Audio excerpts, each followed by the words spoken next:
Hello everyone, this is my PowerPoint presentation on the IS plan for the iPhone 8. What I'm going to talk about is what I would do as a consultant hired by Apple to try to make changes that would cause profits to rise from 8 to 10%. So we're going to get into this. What I want to do now is just talk about the iPhone 8 specifications of what we know so far. Okay. So far, what the rumor is, one of the rumors is that it's going to be 3 new models.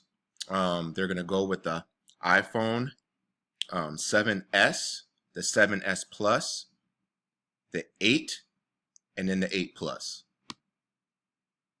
There's going to be a home button that's going to be embedded in the glass of the display.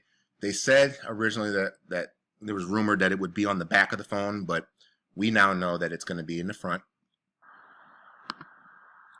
There's going to be a new biometric security feature, an iris scanning or facial recognition type deal there. Wireless charging, inductive magnetic charging as with the Apple Watch. Enhanced water resistance and waterproofing. It's going to run the iOS 11 operating system. Curved edge-to-edge OLED display with the iPad's True Tone technology. Dual-lens camera. Higher quality earpiece for louder, clearer audio. USB-C charger. Leading to Apple's existing Lightning connector on the phone, so I'm sure that'll be like an adapter that will plug into that. Stainless steel and glass body. Upgraded storage and memory. Apple's next generation processor, the A10X or A11. Support for Apple Pencil. And this will be the 10th anniversary iPhone selling price, $1,200 to $1,400 US. And I'm going to hit on that later. There's more to come on that. All right, so we're going to talk about the iPhone 8 troubles and disappointments.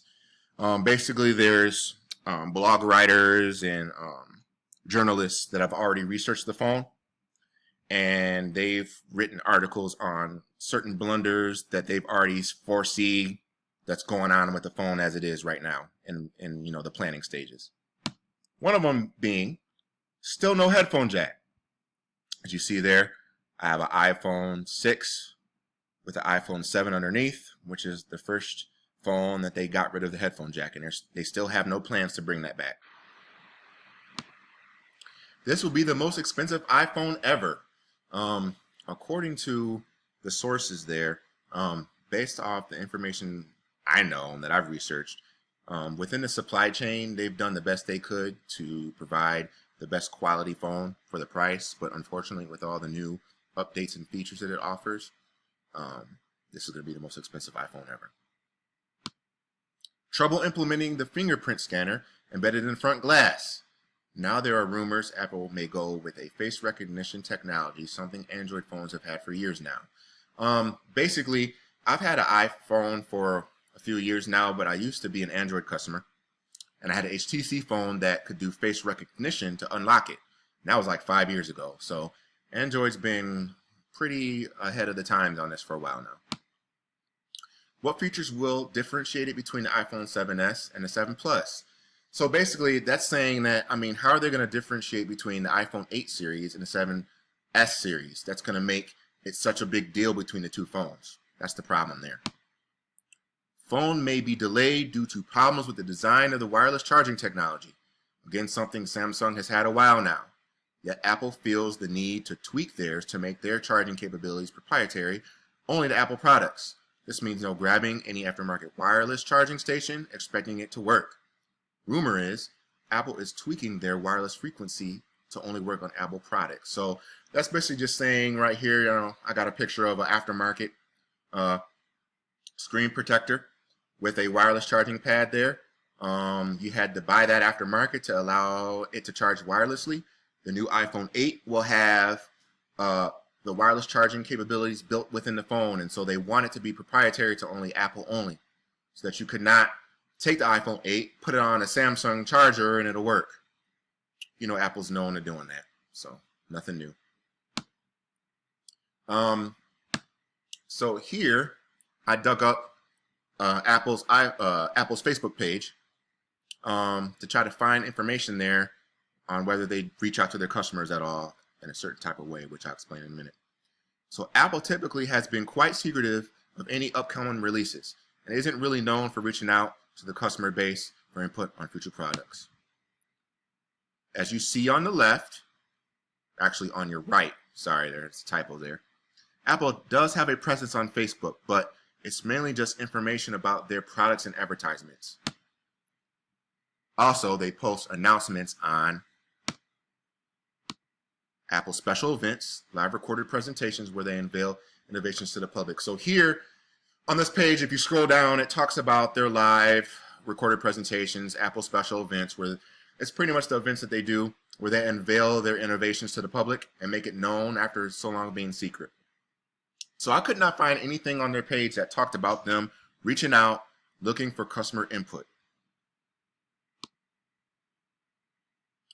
One problem I've noticed is Apple's lack of interest in customer feedback and part of their growth and development process.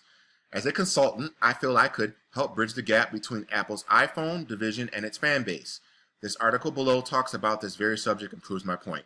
So if you have time, because I'm short on time to be able to go there, you can pull up this website, and it talks about how Apple has not over the years done a real great job of reaching out to their customer fan base for customer feedback.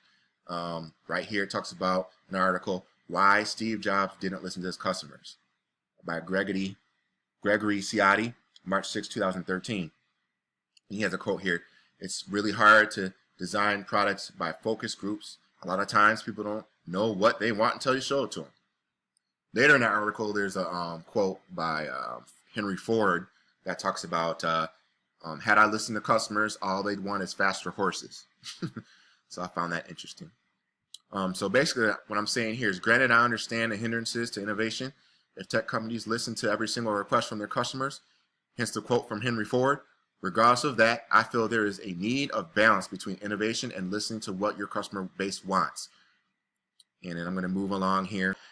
This just talks about when Tim Cook took over the company after Steve Jobs passed away, how he was very innovative with advancing Apple's supply chain, and how they cut down on wasted warehouses to move it to one central location, the outsourcing, things of that nature, focused on making groundbreaking products and synchronization of the data between the warehouses and the customer stores. So there I am on the left as Apple's hired consultant. I would, work on Apple's iPhone 8 division, and I would work with a $50,000 budget and be able to implement this plan I have within 6 months to increase the revenue by 8 to 10%. So I would charge them $50,000 up front for the 6 months, and I would work on Apple's social media presence and implement a customer satisfaction survey via Facebook, Instagram, Twitter, Snapchat. The survey would be no longer than 10 minutes. I would ask questions regarding their iPhones, what features they like to see, and other various questions. The motivation behind the survey would be, if an idea gets chosen by the included customer there in the next iPhone, the customer would receive a grand prize of iPhones for the rest of their life of every release, and then they would win a grand prize tour of the new Apple headquarters in California, all expenses paid. So I feel that by making changes in Apple's culture to include innovation with customer feedback, this would increase sales by 8 to 10%. This is due to the fact that customers would feel more connected with the product, and Apple as a whole values their customer base opinions. So, at the end, all Apple can do is stand by knowing that they've done all they can do to continue the vision of Steve Jobs and also do the best way possible. Not blaming no one, but always look for ways to improve as an organization. And so the scripture that I have for reference there will be 2 Peter 3:14. Therefore, beloved, since you look for these things, be diligent to be found by him in peace, spotless and blameless. Thank you for your time.